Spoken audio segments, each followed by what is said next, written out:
Can you diagnose sleep apnea with a blood test?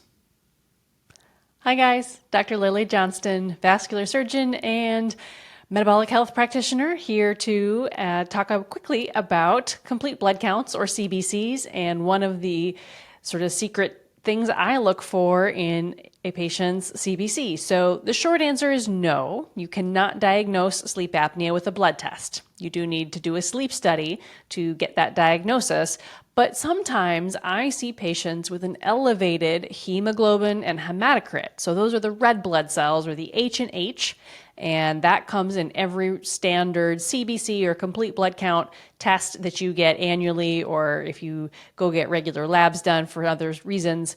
And the reason for that is when oxygen levels are low, the body will ramp up red blood cell production in the bone marrow to carry every little extra molecule of oxygen it can find.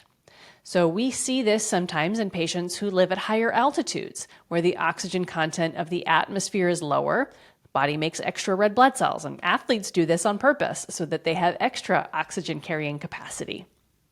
We also see it in patients who are smoking, because the regular use of nicotine and tobacco through inhalation reduces the amount of oxygen that the lungs pick up, and the body again attempts to compensate for this by adding extra red blood cells to carry the oxygen that does come in.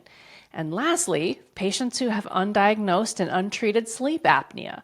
Their oxygen levels drop at night when they stop breathing.